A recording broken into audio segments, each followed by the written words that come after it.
Picture two neighbors on the same street. They both have the same income, they both bought the same $300,000 house in the same year, and they both have the same basic goals for their future. But they take two completely different paths with their money. Neighbor A decides that debt is a weight around her neck, so she throws every spare dollar she can find at the mortgage. She pushes hard, makes massive extra payments, and burns that loan down in about 12 years. By the time she is done, she feels incredible. She is totally debt-free. She owns her home outright, and she sleeps like a baby knowing nobody can take her roof away. Now, neighbor B takes a different route. She keeps the boring 30-year payment and doesn't pay a penny more than she has to. Instead, she steadily invests those same spare dollars into the market every single month for decades. Fast forward 20 years, and one of them ended up with clearly more wealth. But which one it is flips entirely based on a single number that almost nobody checks first. By the end of this video, you will know exactly which neighbor you should be. And you will have the 4 specific questions that decide it. Because paying your house off early might be the smartest move you ever make. Or it could be a quiet, expensive mistake. Welcome to Grow with Tony. I'm Tony. And today, we're settling one of the biggest money debates there is. Should you race to pay off your mortgage or invest instead? This video is for educational purposes only and is not financial advice. Please do your own research before making any investment decisions. Now, let's get into why this even matters. For most of us, a mortgage is the biggest debt we will ever carry. It is also the biggest single monthly bill on our balance sheet. Because of that, the urge to kill it is deeply emotional. There is a powerful psychological weight to owing hundreds of thousands of dollars to a bank. And the desire to be free of that is completely understandable. But that instinct is exactly where people get caught. We have all been told our entire lives to always pay off your debt as fast as possible, as if it were a law of nature. And look, that advice is absolutely right when you are talking about a credit card with a massive interest rate. But a mortgage is a totally different animal. Treating a mortgage the same way you treat credit card debt is exactly how good, responsible people quietly leave money on the table. In this video, we are going to do the honest math. There will be no hype here and no get-rich-quick nonsense. At the same time, we are going to respect the part of you that just wants to feel free and own your home outright. By the end, you will have a simple 4-question framework to make the right call for your specific situation. Not my situation, not your neighbor's situation, but yours. Before we can decide whether to pay off the house or invest, we have to change how we look at the mortgage itself. The thing that nobody tells you is that paying off your mortgage is actually a form of investing. Think about it this way. Every extra dollar you put toward your mortgage principal, and by principal, I just mean the actual amount of money you borrowed, not the interest that piles on top of it, earns you a guaranteed return equal to your interest rate. Let me explain that more simply. If your mortgage charges you, say, somewhere in the mid-6% range, then every extra dollar you throw at that loan is exactly like earning that same rate on your money. Guaranteed. It is a risk-free return. You cannot lose that money in a market crash. You do not have to worry about a company going bankrupt or a sector of the economy collapsing. That guaranteed return is locked in the moment you make the payment. This completely changes the entire question. It is no longer a battle of debt versus investing. Instead, it is a comparison between two different types of investments. The real question is much sharper and more useful than just saying debt is bad. The real question is this: is locking in that guaranteed return better than what this same dollar could do if you put it somewhere else? Now remember that mortgage rates move all the time. They are not static. You should definitely check your current rate before you run your own math because it moves every week. This guaranteed return is both the hero and the villain of our story. It is the hero when it beats everything else, and it is the villain when it keeps you from much bigger gains. We are going to look at both sides of this honestly, starting with why paying off your home can be a genuinely brilliant move. Let's make the case for paying off the mortgage, and let's make it strong. I want this to be fairer than the Just Invest crowd usually makes it. First, we have to talk about the power of the word guaranteed.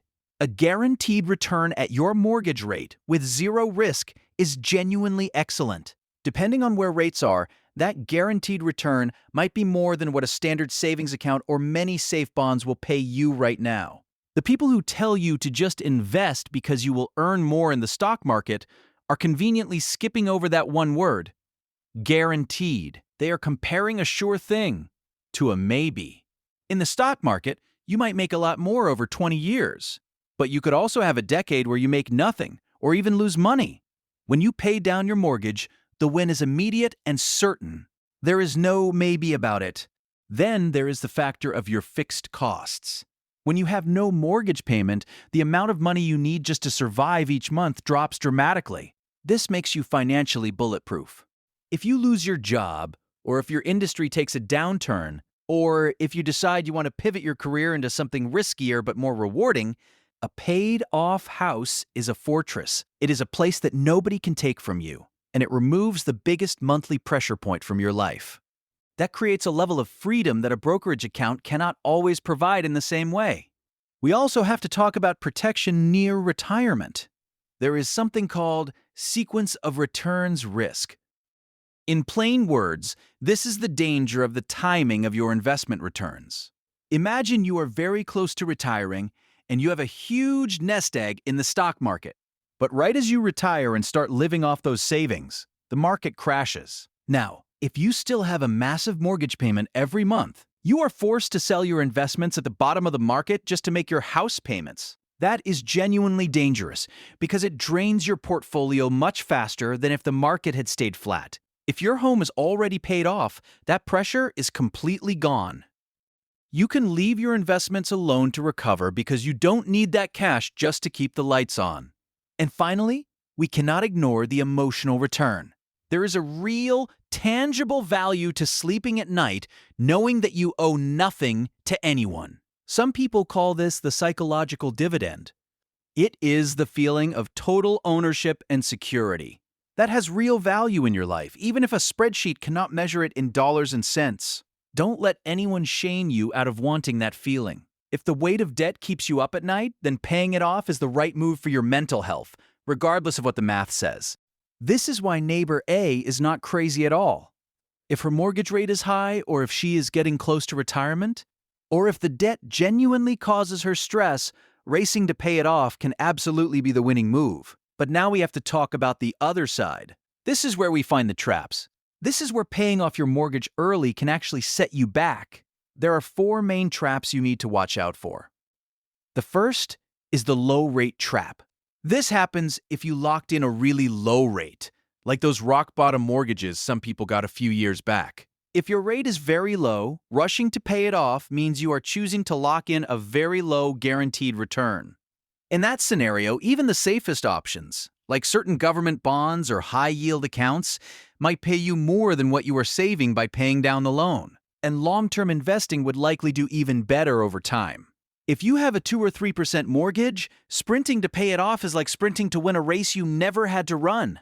You are giving up the opportunity to let your money grow much faster elsewhere. The second is the tax break illusion. You have probably heard people say that they keep their mortgage for the tax write-off.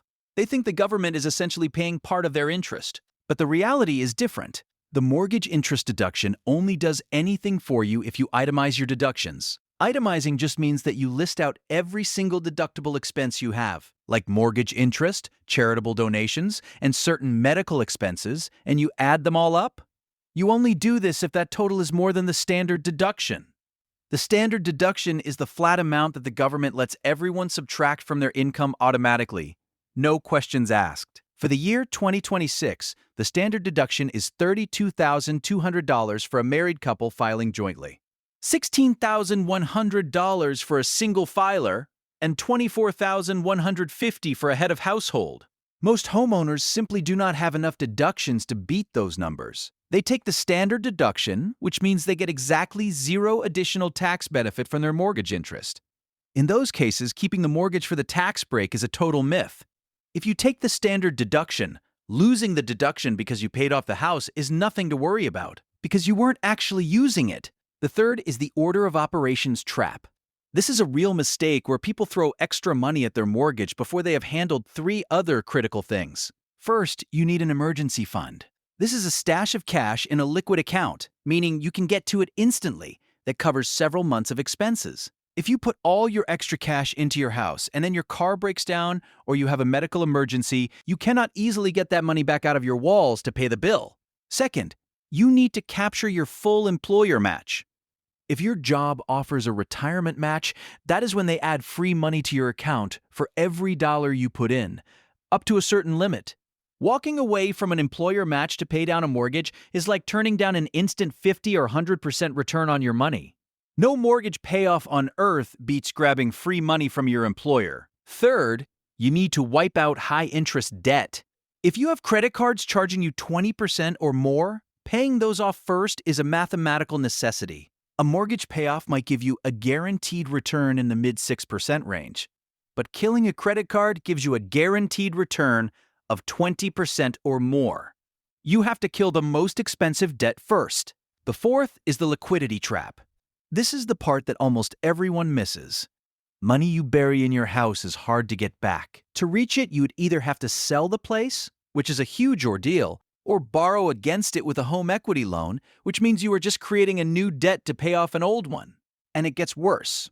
Making extra principal payments does not lower next month's required payment. If you pay $10,000 extra toward your principal today, your monthly bill stays exactly the same next month.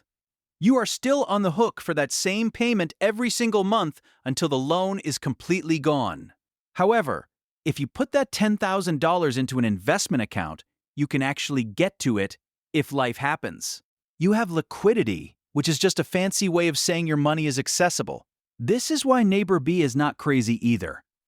If she has a low rate, takes the standard deduction, and keeps steadily investing her extra cash, she may quietly pull ahead of neighbor A in terms of total wealth. So, how do you actually decide which neighbor you should be? Since this is not a one-size-fits-all answer, I want to give you a simple starting framework. This is not financial advice, but it is a clear way to think it through. You can run your situation through these 4 questions. Question 1. Have you covered the basics first? Do you have your emergency fund in place? Have you captured every penny of your employer match? Do you have any high-interest debt like credit cards? If the answer to any of those is no, then stop. Do those things first. Your mortgage can wait. There is no point in saving 6% on a mortgage if you are losing 20% on a credit card or leaving free money on the table at work. Question 2. What is your interest rate versus what you could safely earn? This is the one number neighbor A and neighbor B never actually compared. Look at your rate. If it is high, it leans you toward paying it off, because that guaranteed return becomes very hard to beat with other safe options. If your rate is very low, it leans you toward investing, because you can likely earn more elsewhere over the long run. Question 3. Do you actually itemize, or do you take the standard deduction?